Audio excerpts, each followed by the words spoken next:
मीडियाने 4 इतकं आमच्यावरती हे केलेलं आहे, चार्ज केलेलं आहे. तर वंचित बहुजन आघाडीच्या या पत्रकार परिषदेमध्ये सर्व पत्रकार बंधूंचं हार्दिक स्वागत. आजच्या या पत्रकार परिषदेला पक्षाचे राष्ट्रीय अध्यक्ष ॲडव्होकेट बाळासाहेब आंबेडकर हे संबोधित करणार आहेत. सोबतच पक्षाच्या महाराष्ट्र प्रदेशाध्यक्ष रेखाताई ठाकूर आणि मी स्वतः सिद्धार्थ मोकळे या ठिकाणी उपस्थित आहे. मी साहेबांना विनंती करतो त्यांनी संबोधित केलं. शॉर्ट पत्रकार परिषद आहे ही. कोल्हापूरमधलं असणारं आमचं जे युनिट आहे आणि पश्चिम महाराष्ट्रातलं असणारं युनिट आणि त्याच्याचबरोबर महाराष्ट्र कमिटीच्या याचा निर्णय झाला आहे की कोल्हापूरमध्ये शाहू महाराजांच्या कुटुंबातून उमेदवारी काँग्रेसने त्या ठिकाणी दिलेली आहे.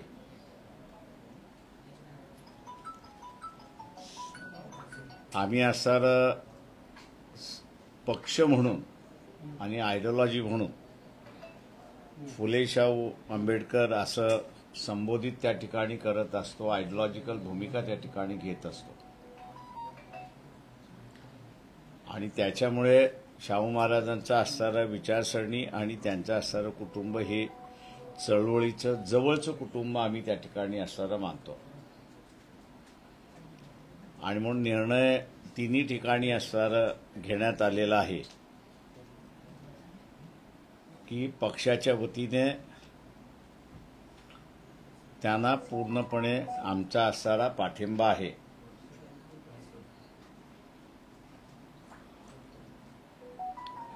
त्यांना निवडून आणण्याच्या दृष्टिकोनातून जे जे प्रयत्न करावे लागतील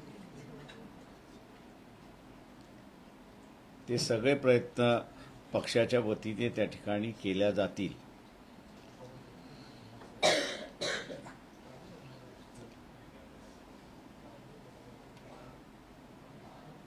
आणि मागे जे घडलं होतं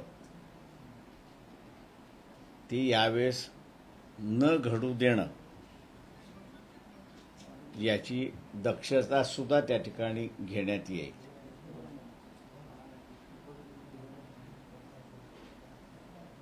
कोल्हापूरमध्ये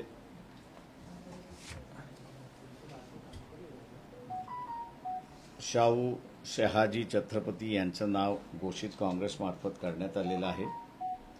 त्यांना वंचित बहुजन आघाडीचा पूर्ण पाठिंबा आहे. आपण आता विचारा.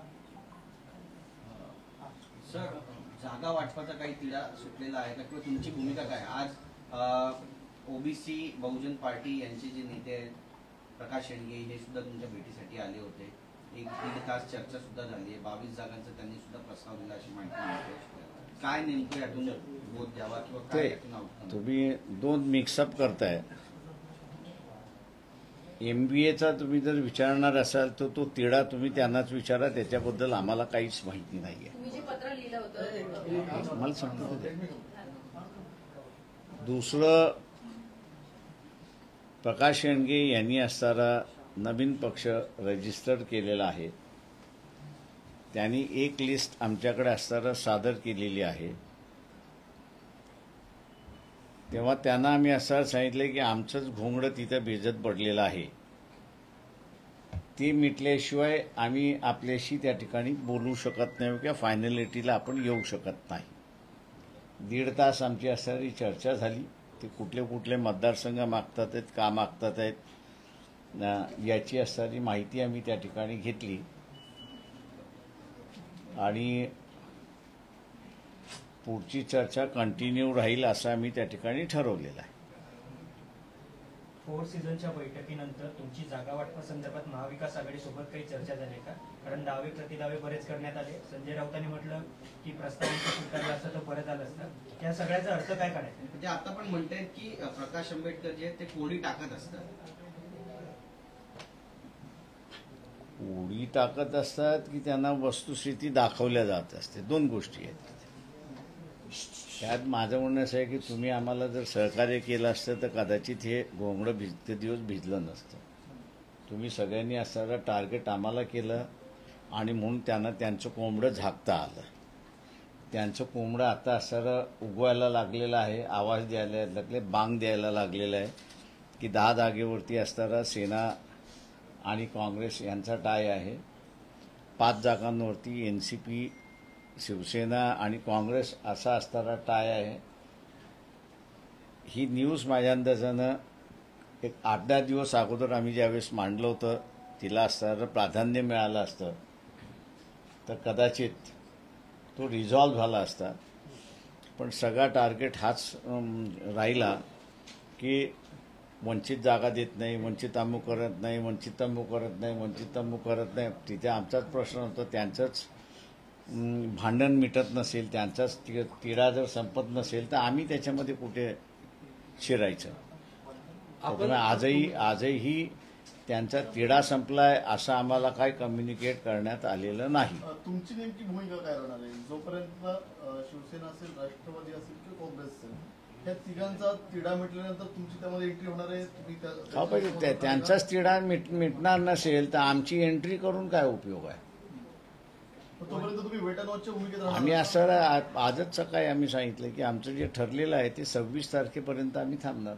नाही तर 26ला आमची जी भूमिका आहे ती आम्ही देणार. त्याच्यामध्ये एक भूमिका आम्ही असं इथं मांडलेली आहे की आमच्या मदतीने काँग्रेस पक्ष 7 जागा ज्या जिंकू शकतात त्या 7 जागा त्यांनी असं आम्हाला कळवाव्या. त्यामुळे आम्ही असं कुठे थांबलोय असं नाही आहे. आम्ही असं मूव्हवरती आहोत. राज्यातल्या नेतृत्वाकडून काँग्रेसच्या काही वाटाघाटी होत नाहीत, काही बोलणं होत नाहीये. तुम्ही त्यांच्याकडे 7 जागांचा प्रस्ताव दिलाय की त्या 7 जागा तुम्ही द्यायला पाहिजेत. जर स्थानिक पातळीवरती हा काय तुमचा संवाद काँग्रेससोबत होत नसेल तर दिल्ली पातळीवर आम्ही असं आमच्या पत्रामध्ये स्थानिक यांना लिहिलेलं नाही.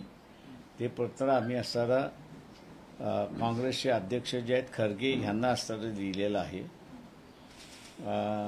रमेश त्यांचे असणारे जे EICC ऑब्झर्वर आहेत त्यांना असणारं त्या ठिकाणी लिहिलेलं आहे.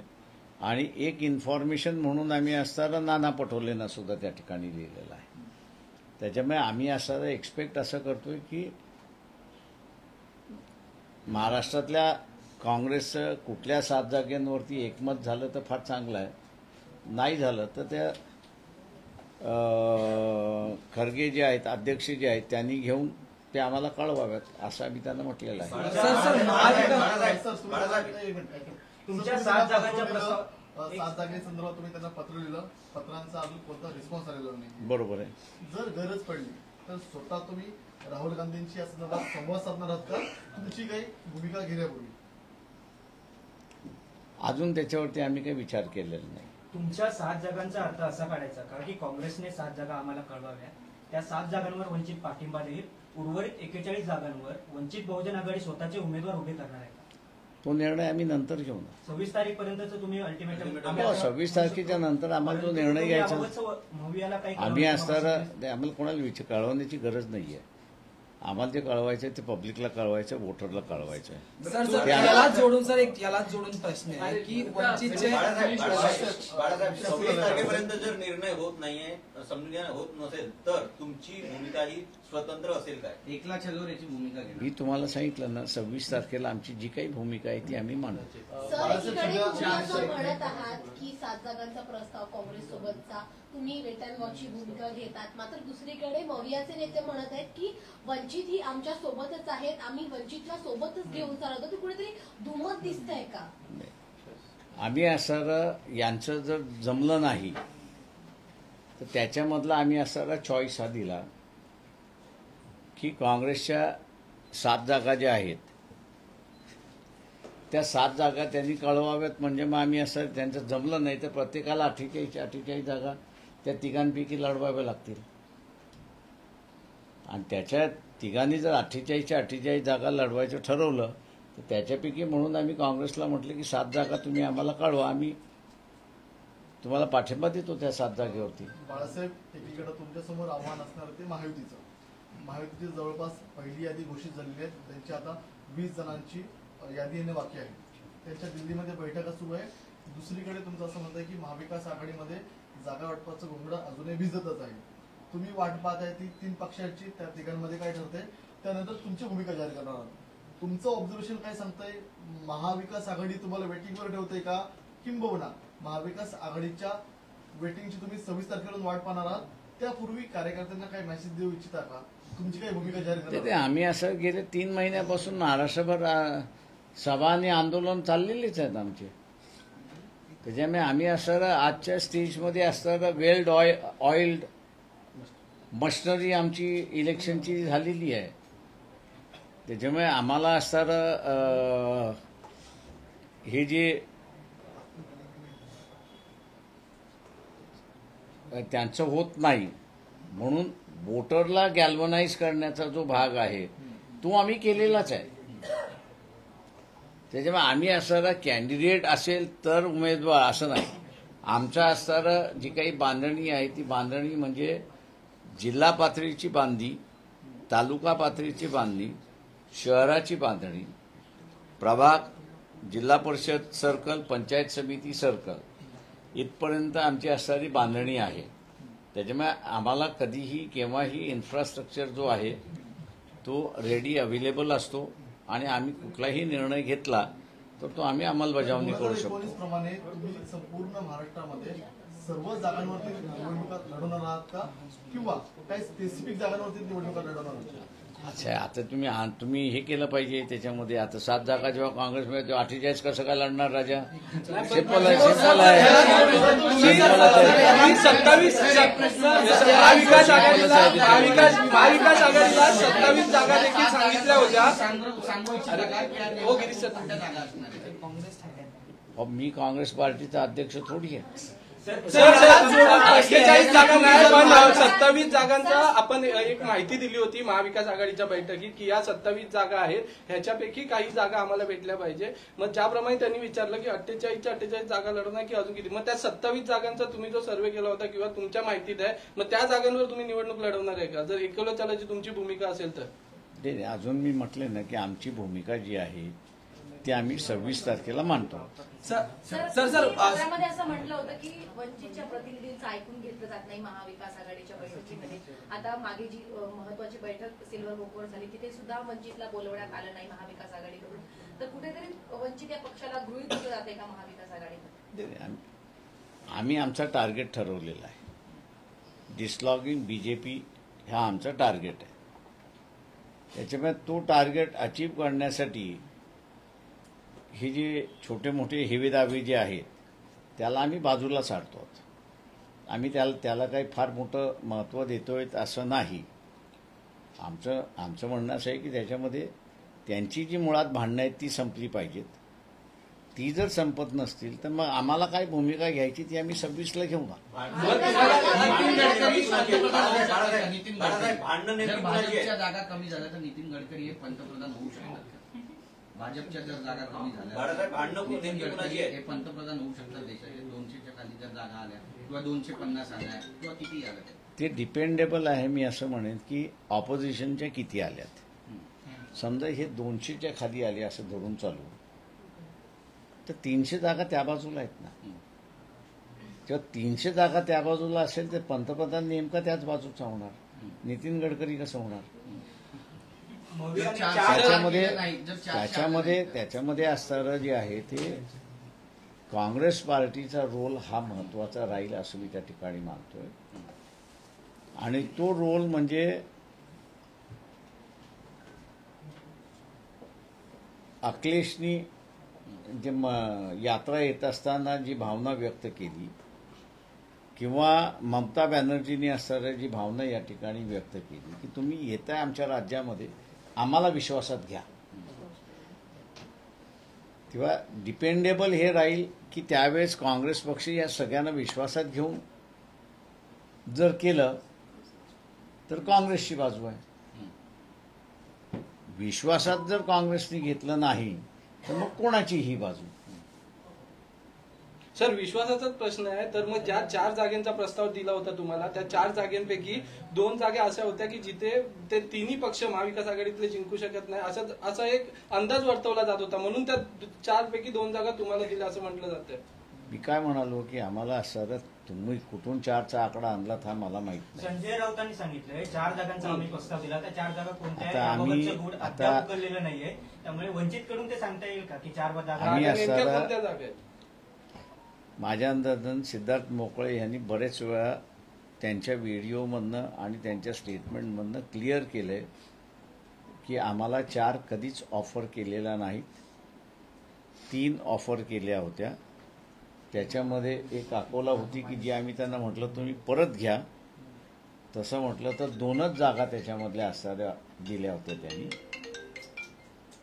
त्याच्यामुळे म्हणून म्हटलं की आम्ही जे म्हणतोय ते कॅरी करण्याच्या ऐवजी संजय जे म्हणतात ते फार मोठ्या प्रमाणात कॅरी केलं जाते अशी असणारी परिस्थिती आहे. सर नेमक्या तुम्हाला किती जागा पाहिजेत महाविकास आघाडीकडून? एक प्रत्यक्ष असं तुम्ही आता चर्चा ह्या टीव्हीवरनं होत नसतात. नाही, म्हणूनच विचारलं की तुम्हाला नेमक्या जागा किती पाहिजे? सर्व महाविकास आघाडीकडून वेगवेगळ्या जागांची आकडेवारी समोर येते. सर तुम्ही स्पेसिफिक संजय राऊतांचं नाव घेतलं की संजय जे म्हणतायत ते केलं पडतं. महाविकास आघाडीमध्ये प्रमुख 3 नेते आहेत. शरद पवार आहेत, उद्धव ठाकरे आहेत, नाना पटोले आहेत. तुम्ही त्यांच्याशी या संदर्भातला का संवाद साधत नाही? जर संजय राऊतांमुळे काहीतरी अडचणी निर्माण होत आहे, कोणामुळे अडखळती होते त्यांच्यामधलं त्यांनी असलेला असं एक लक्षात घ्या की त्या चर्चेमध्ये जे झालं त्याच चर्चेमधनं आमच्या लक्षात आलं की यांच्या 15 जागेंवरती भांडणं आहेत. आता 15 जागेंवरती भांडणं असताना तुम्ही त्या फ्रेंडली लढणार आणि उरलेल्या जागेंवरती तुम्ही काय करणार याचा कुठेतरी निर्णय झाला पाहिजे. तो निर्णय झाल्याशिवाय आम्ही असताना पुढे काहीच बोलू शकत नाही. आता समजा त्यांनी निर्णय घेतला की 15 जागेवरती फ्रेंडली करायचं, मग आम्हाला ठरवावं लागेल त्या 15 जागेवरती फ्रेंडली करायचं की ह्याच्यापैकी कोणाला पाठिंबा द्यायचा. आमच्या समोरचं कोड आहे. त्याच्यामुळे म्हणून आम्ही म्हटलंय की आम्ही 26 तारखेपर्यंत थांबणार की यांचं हे 15 जागेंचं कोडं उलगडतंय की न उलगडतंय. शरद पवारांनी भाषणामध्ये एक महत्वाचं विधान दिलं. ते म्हणतात की भाजपला सत्तेत यायचे कारण त्यांना घटना बदलायची. 15 दिवसापूर्वी सुद्धा असं एक वक्तव्य समोर आलं होतं. तुमची प्रतिक्रिया काय आहे? 2014 मध्येच बीजेपीने व्हेरी क्लिअर केलं होतं की आमचा अल्टिमेट एम सत्ता घेण्याचा म्हणजे संविधान बदलण्याचा. आता 2014 मध्येच त्यांनी डिक्लेअर केलं होतं. किंवा मी असं म्हणेन की 1950 सालीच RSSनी व्हेरी क्लिअर केलं होतं. डिक्लेरेशन आहे त्यांचं की ज्या दिवशी आमच्या हातामध्ये सत्ता येईल त्या दिवशी आम्ही हे संविधान बदलणार. हे माहीत असताना NCPने त्यांना 2014 साली न मागता पाठिंबा दिलाच होता.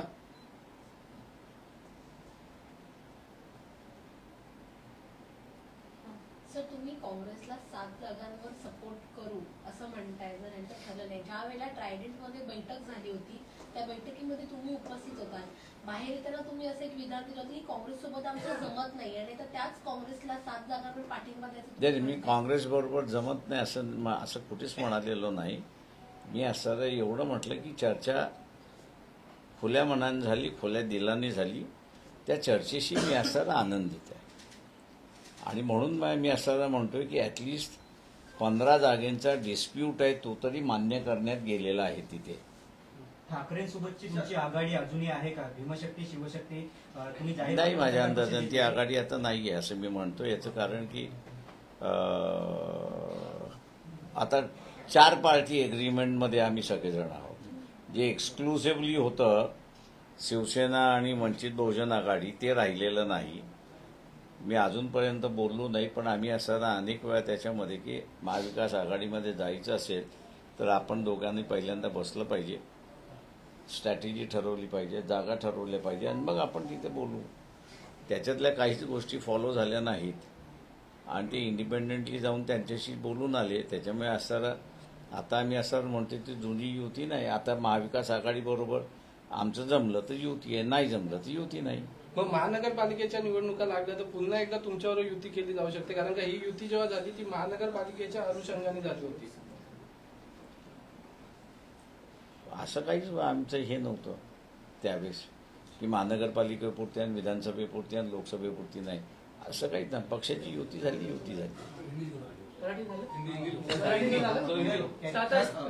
एक मिनिट, जालन्याची जी जागा आहे मनोज जरांगे जर लढतात तर आपली भूमिका त्याबद्दलची काय? त्यांच्या देखील नावाची चर्चा. मला वाटतं उद्यापर्यंत थांबलं पाहिजे, कारण का 24 तारखेला जरांगे पाटील यांनी त्यांच्या सगळ्या कार्यकर्त्यांची बैठक बोलवलेली आहे. त्यांची काय भूमिका येते ते आम्ही बघू आणि त्याच्यावरती मग प्रतिक्रिया देऊ. सर हिंदी में सवाल यही कि किस तरीके से निवेदन करते पहले फिर नहीं कंटिन्यू कोई अच्छा सर, क्या आपने स्टैंड लिया कोल्हापुर की सीट को लेकर कांग्रेस? देखिए, कांग्रेस पार्टी ने शाहू महाराज, इनके परिवार में से शाहजी छत्रपति, इनको नुमाइंदगी दी है, कैंडिडेचर दिया है. हम लोग जो है वो महात्मा फुले शाहू महाराज बाबा साहब की फिलॉसफी यहाँ पर अमल करते हैं, लागू करते हैं, उसी का ही प्रचार करते हैं. शाहू महाराज की जो फैमिली है वो हमारे लिए आदरणीय है, और इसलिए जब उस परिवार की किसी सदस्य को कांग्रेस पार्टी ने उम्मीदवारी दी है, शाहजी छत्रपति को जो उम्मीदवारी दी है, वंचित बहुजन आघाड़ी उसका समर्थन करती है, और वंचित बहुजन आघाड़ी जो है इनकी जीत के लिए प्रयास करती रहेगी.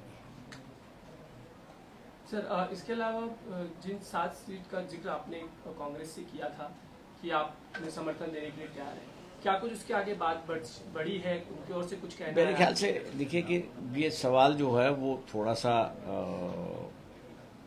वक्त के दायरे में नहीं है. उसकी वजह यह है कि अभी भी 15 सीटों पर महाविकास आघाड़ी के तीनों घटक पार्टियां जो है उनमें तालमेल नहीं हो चुका है. इसलिए डिसाइड करना मैं समझता हूं उनके लिए थोड़ी सी तकलीफ है. जब कभी उनकी लिस्ट आ जाएगी तो हम लोग उनको जो है समर्थन जाहिर करेंगे. सर आप जिस तरीके से कहते हैं कि आप कांग्रेस के 7 ऐसे कैंडिडेट्स को आप समर्थन देने के लिए तैयार हैं, कभी आप शिवसेना के पहले करीब गए थे, तो यही फैसला शिवसेना के बारे में क्यों या एनसीपी के? हमने उस दिन जो कहा था, हमने कहा कि हमारी भूमिका जो है वो हमने कांग्रेस के लिए खुली की है. जिसको समर्थन चाहिए वो हम लोग के साथ में अप्रोच करें, हम उससे बातचीत करने के लिए तैयार हैं. शिवसेना के साथ आपका पहला गठबंधन है जो आपने भीम शक्ति शिव शक्ति कही, माने वो भी अस्तित्व में है? देखिए, हमने उनसे कहा था कि भैया महाविकास आघाड़ी की चर्चा जो है वो चर्चा अपन पहले करेंगे, शिवसेना और वंचित बहुजन आघाड़ी. कुछ बातें अपने में तय हो जाए और फिर हम लोग वहाँ से बातचीत करें तो प्रस्ताव आगे बढ़ता रहेगा और उसको कहीं ना कहीं तो भी शेप देना होगा. लेकिन मेरे ख्याल से शिवसेना ने जो है इस बात को नहीं माना. वो डायरेक्ट एमबीए के जो पार्टनर्स हैं उनके साथ में उन्होंने बातचीत शुरुआत की. इसलिए मैं समझता हूँ कि जो अनाउंसमेंट हुई थी वो आगे ले जाने में उनका कोई इंटरेस्ट नहीं है. एमबीए के साथ में जाने का उनका इंटरेस्ट है, इसलिए हम लोग वहाँ पर रुक गए. और सर इसके अलावा आप कौन सी वो तारीख बताएंगे आप जहाँ पे आप फैसला लेंगे, महाविकास आघाड़ी के साथ आप हैं कि नहीं है, या आप अकेले? देखिए, हम तो है देखिए कि 27 तारीख आखिरी है पहले फेज की नॉमिनेशन भरने की. 26 तारीख तक हम लोग रुकेंगे और 26 तारीख को मेरे ख्याल से दोपहर जो है वो हम लोग जो हमारा निर्णय होगा वो निर्णय हम लोग जो है वो आप लोगों के सामने और आप लोगों के माध्यम से लोगों के सामने जाहिर करेंगे. सर जिस तरह से देर रात अरविंद केजरीवाल को अरेस्ट किया गया है, किस तरह से देखते हैं आप? ठीक लोकसभा चुनाव के दौरान उनको अरेस्ट किया गया है, कहीं ना कहीं जो इंडिया अलायंस है उसको कहीं ना कहीं एक झटका लगेगा आपको लगता है? क्योंकि प्रचार के प्रचार भी नहीं हुआ है, अभी तक शुरू नहीं हुआ और अरविंद केजरीवाल को जेल में डाल दिया। देखिए, एक बात है, उनके वकीलों ने मुझे थोड़ा सा कानूनी थोड़ी सी जानकारी होने की वजह से ये जो शराब का मामला जो है ये कैबिनेट डिसीजन का मामला है। कैबिनेट डिसीजन हुई कि नई पॉलिसी ले आना है। अब नई पॉलिसी आती है तो उसमें कभी घाटा भी आता है तो उसमें कभी प्रॉफिट भी आता है। अब ऐसा है कि पॉलिसी को कोर्ट भी एग्जामिन, जहां तक मैं समझता हूं कि कैबिनेट डिसीजन को कोर्ट भी एग्जामिन नहीं कर सकती है, ना इंक्वायरी एजेंसी उसको इंक्वायर कर सकती है। वो इंक्वायरी करने का अधिकार जो असेंबली में और पार्लियामेंट में जो पीएससी है, पब्लिक अकाउंट्स कमेटी जो है, वो पब्लिक अकाउंट कमेटी को है और संवैधानिक तौर से ये सीएजी को है और किसी को नहीं है। इसमें थोड़ा सा तोड़ मड़ोड़ के उन्होंने कहा कि मनी लॉन्ड्रिंग इसमें हुआ है। अब मनी लॉन्ड्रिंग हुआ है, 100 करोड़ रुपए का मनी लॉन्ड्रिंग हुआ, ऐसा ये कह रहे हैं। तो मेरे ख्याल से इनके जो वकील है उन्होंने सीधा कहना चाहिए कि भैया ये जो 100 करोड़ है, ये 100 करोड़ का आंकड़ा आया कहां से? अगर है तो फिर उसको कोर्ट के सामने पेश करना चाहिए। ये तो मैं कहूंगा कि तोड़ मड़ोड़ करके मनी लॉन्ड्रिंग का मामला पॉलिसी मैटर में बना दिया, ऐसा मैं मानता हूं। जब तक इसका लिंकेज नहीं होता तब तक ये अरेस्ट करना भी कानूनी है, ऐसा मैं वहां पर नहीं मानता हूं। सर, पॉलिटिकल वेंडेटा के तहत हुआ सुप्रीम कोर्ट को हम लोग दरखास्त करते हैं, विनती करते हैं कि क्या कैबिनेट डिसीजन जब लिया जाता है, वो इकोनॉमिक डिसीजन अगर हो तो उसमें लॉस एंड प्रॉफिट की कहीं ना कहीं तो भी बात आती है।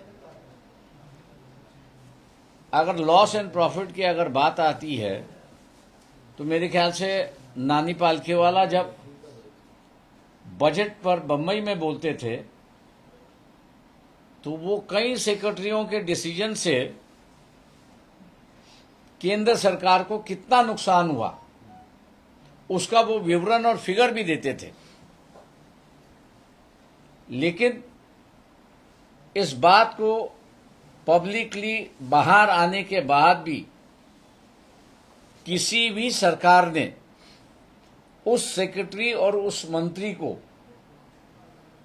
हिरासत में नहीं लिया, ना उनके खिलाफ कोई कानूनी कार्रवाई की। उसकी वजह यह है कि कैबिनेट डिसीजन लेता है, एक व्यक्ति नहीं लेता है। अगर ये शराब का मामला अगर कैबिनेट डिसीजन का है तो मैं ये कहूंगा कि पूरा कैबिनेट अरेस्ट होना चाहिए। सिर्फ उसमें से जो मंत्री है उसको और मुख्यमंत्री है उसको क्यों? कलेक्टिव डिसीजन, कलेक्टिव रिस्पॉन्सिबिलिटी है। तो कलेक्टिव रिस्पॉन्सिबिलिटी होने की वजह से वो पूरा मंत्रिमंडल ही अरेस्ट होना चाहिए, लेकिन पूरा मंत्रिमंडल उसमें अरेस्ट नहीं हो रहा है। ये सिलेक्टिव अरेस्ट जो हो रहा है, ये एक मैं कहूंगा कि विक्टिमाइजेशन और पॉलिटिकलाइजेशन की बात है। आम लोगों से मैं अपील करूंगा कि आज केजरीवाल है, कल आम जनता भी इसमें फंस जाएगी, इसलिए जल्दी से जल्दी ये इस सरकार को निकालो, यही हम लोग का प्रचार और प्रसार होगा। अव्वल सर, दिल्लीमध्ये केजरीवालांना अटक झाल्यानंतर दुसरे मुख्यमंत्री नेमण्यात आलेले नाहीये, दिल्लीचं नेमकं सरकार चालेल कसं? आणि केजरीवालांची अटक किती लॉफुल आहे हा पण सगळ्यात महत्त्वाचा मुद्दा आहे। संविधानामध्ये असं प्रावधान आहे की कॅबिनेट डिसिजन हे कोर्टामध्ये चॅलेंज केले जाऊ शकत नाही। कोर्टाचा इश्यू कधी येतो की ज्यावेळेस कॅबिनेट डिसिजन झालेला आहे, ते कॅबिनेट डिसिजन असेंब्लीच्या सभागृहामध्ये गेलेलं आहे आणि प्रत्येक सभागृहामध्ये पीएससी आहे, म्हणजे पब्लिक अकाउंट्स कमिटी आहे। त्या पब्लिक अकाउंट्स कमिटीने जोपर्यंत यांच्या ह्या निर्णयामुळे शासकीय लॉस झालेला आहे, आता लॉस हा सुद्धा दोन प्रकारचा लॉस आहे, एक सिव्हिल लॉस आहे आणि एक क्रिमिनल लॉस आहे। जोपर्यंत तो क्रिमिनल लॉस होत नाही तोपर्यंत तुम्हाला पोलिसी कारवाई त्या ठिकाणी करता येत नाही अशी असणारी परिस्थिती आहे. त्याच्यामुळे सुप्रीम कोर्टाला आमची असणारी विनंती आहे की कॅबिनेट डिसिजनच्या निर्णयामध्ये इन्क्वायरी, हे जे इन्क्वायरी एजन्सीज आहेत त्या इन्क्वायरी करू शकतात का, याला जोडून त्यांनी असं केलं की मनी लॉन्ड्रिंगचा असणारा चार्जेस त्या ठिकाणी लावलेत की याच्यामुळे त्यांना एवढ्या कोटीचा असणारा फायदा झालाय. मला अजूनही कळत नाहीये की जे केजरीवालचे जे वकील आहेत, रिकव्हरी किती झाली आहे याचं विवरण तुम्ही देणार आहात की नाही, की जस्ट हिअरसे की 100 कोटीचा असणारा नफा झालेला आहे, ट्रान्झॅक्शन झालेला आहे, अमुक झालेला आहे, पण ते ट्रान्झॅक्शन सिद्ध करता येत नाही. त्याच्यातले असणारे पैसा रिकव्हरी झालाय ते तुम्हाला कोर्टाला सांगता येत नाही. तर तुम्ही असं कोर्टाला म्हणताय यांनी हे केलेलं आहे आणि आम्हाला आता ह्याला मार झोडायला करू द्या आणि कबूल करू द्या आणि मग आम्ही सगळे पुरावा आणतो. हे जे चाललेलं आहे माझ्या अंदाजानं पहिल्यांदा थांबलं पाहिजे. सामान्य माणसांना असणारं माझं आव्हान आहे की आज केजरीवाल आहे, उद्या आपण सगळे सध्या असू शकतो अशी परिस्थिती आहे. माझा प्रश्न असा होता की त्या ठिकाणी आता राज्यामध्ये मुख्यमंत्री नाहीये, तर राज्य सरकारचं काम चालणार कसं? कारण की कॅबिनेटचे प्रमुख म्हणून मुख्यमंत्री कॅबिनेट बैठक घेत असतात, फाईल क्लिअर करत असतात. आता जर मुख्यमंत्री जेलमध्ये असतील तर कॅबिनेटचे निर्णय कोण घेणार, एक प्रश्न. आणि जर उद्या फाईल एक दिवस मुख्यमंत्री आता असेल, जेलचा नियम असं सांगतो की त्यांना राजीनामा देणं बंधनकारक नाहीये, पण जर दिवसाला हजारो फाईल साईनचं गरज असेल. प्रश्न त्याच्यामधला असणारं एक आपण लक्षात घेतलं पाहिजे की हिरासतमध्ये ज्यावेळेस घेतला जातो त्यावेळेस तो एक्यूज नसतो. इन्क्वायरी करायची आहे आणि इन्क्वायरी करायची असल्यामुळे त्याचं फ्री मुवमेंट जी आहे ती रिस्ट्रिक्ट केल्या जाते. त्याच्यामुळे असणारं उद्या केजरीवालनी ठरवलं की मी जेलमधनं सरकार चालवेन, थांबवणारं कुठलीही गोष्ट नाही. तो कॅबिनेट बैठक जेलमध्ये घेऊ शकतो. कॅबिनेट म्हणून तो तिथे असणारा सेक्रेटरीला बोलू शकतो, तिथं त्यांचं डिस्कशन होऊ शकतं आणि तिथे त्यांच्या फायलीही क्लिअर होऊ शकतात. हे कायदेशीर आहे. मॉरली जर आपण असणारं बघितलं तर केजरीवालने दुसरा मुख्यमंत्री नेमला पाहिजे. हे मॉरली बाइंडिंग त्यांच्यावरती आहे आणि ती त्यांनी करावं अशी आमची त्यांना विनंती आहे. बरं सर, दिल्लीमध्ये बैठका सुरू आहे. महायुतीच्या जागेचा देखील तिढा तो अद्यापही सुटलेला नाही. आता एक माहिती अशी सुद्धा येते की अमित शहा यांच्यासोबत राज ठाकरेंची जी बैठक झालेली आहे त्यामध्ये शिवसेनेचं नेतृत्व हे भविष्यामध्ये राज ठाकरेंनी करावं असं त्यांना सांगण्यात आलेलं आहे. ही माहिती सूत्रांकडून मिळते. भविष्यामध्ये असं काय घडेल असं वाटतं तुम्हाला? नाही, मला काहीच त्याच्यावरती कॉमेंट्स नाही. No comments. थँक्यू.